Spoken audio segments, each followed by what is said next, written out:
Alors bonjour Raphaël, est-ce que tu peux te présenter rapidement et nous parler de ton parcours sportif? Alors moi c'est Raphaël Montouya, je suis athlète de haut niveau depuis une bonne dizaine d'années. Triathlon, course à pied et actuellement plus en mode course à pied car je prépare les championnats d'Europe de semi-marathon et également mon premier marathon. Qu'est-ce qui t'a amené à pratiquer ce sport? Alors moi je suis nageur à la base, j'ai fait beaucoup de natation en primaire et au collège. Et ensuite j'ai découvert la course à pied à 14 ans à la fin du collège, j'ai adoré tout de suite.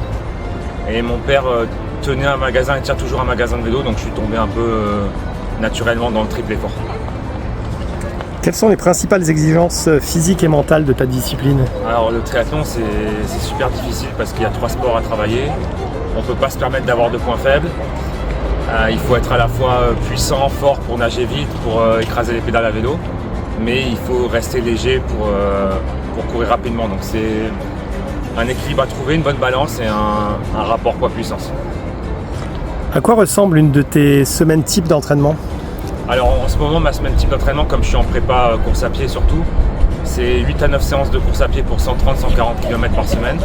Et j'essaye de croiser les entraînements, de rajouter 2 séances de natation, 4-5 séances de vélo, plus un peu de muscu. Donc on est à 25-30 heures hebdomadaires. Quelle place accordes-tu à la récupération dans ta prépa? Alors je fais de plus en plus attention à la récupération, parce qu'avant je négligeais pas mal de détails.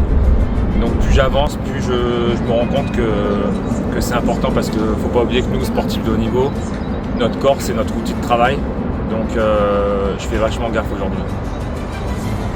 As-tu déjà été confronté à des blessures ou des douleurs liées à ton sport? Ouais, bien sûr, comme beaucoup de sportifs, j'ai eu des petits bobos, des petits soucis dans ma carrière. Mais là, en ce moment, je touche du bois, ça va mieux. Et j'arrive à enchaîner les entraînements facilement. À quel moment intègres-tu le massage dans ta routine sportive? Alors, avec Antoine, qui est très arrangeant, moi, je me prends pas la tête dès que j'ai un peu mal quelque part, que je ressens le besoin. Je lui envoie un message et il a la gentillesse de m'accueillir. Là, par exemple, j'ai fait une grosse séance d'entraînement, donc je l'ai appelé et je le vois. Quels effets ressens-tu après une séance de massage? Alors après une séance de massage, on se sent super bien. Quand on arrive dans le cabinet d'Antoine, il y a un escalier à emprunter, on a toujours mal aux jambes. Et quand on repart, quand je remonte l'escalier, j'ai plus mal aux jambes, je suis comme neuf, donc on se sent super bien. Et ça permet d'enchaîner les entraînements. As-tu constaté une amélioration de tes performances et de ton bien-être avec les massages? Bien sûr, j'ai constaté une amélioration de mes entraînements. Comme je disais, on peut enchaîner plus facilement. On passe aussi d'une certaine manière à travers les blessures grâce à la récup, grâce au massage. Et je sens une grosse amélioration de mes performances. Ouais. Si tu devais recommander le massage à d'autres sportifs, que leur dirais-tu? Je leur dirais foncez les yeux fermés. C'est un outil indispensable dans la pratique du haut niveau pour permettre aux muscles de récupérer, au corps de récupérer.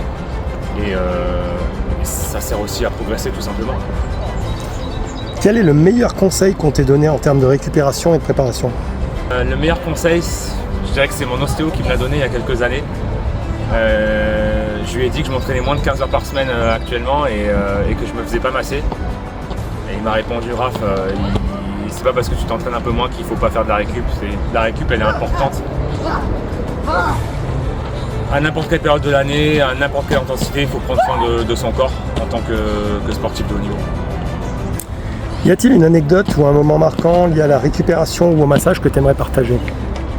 Pareil, toujours avec mon ostéo, j'étais dans son cabinet. Moi avant j'étais un athlète qui s'écoutait beaucoup, qui avait tendance à arrêter au moindre petit problème, à la moindre petite gêne.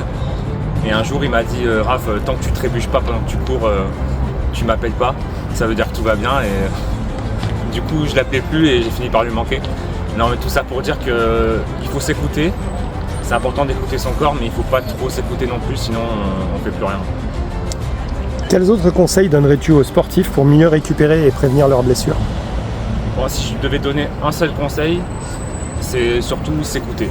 Écouter son corps. S'il nous dit qu'il est fatigué, il faut respecter la récupération. On mérite de récupérer quand on s'entraîne beaucoup et pas vouloir faire toujours l'entraînement, la séance de plus. Merci beaucoup Raphaël.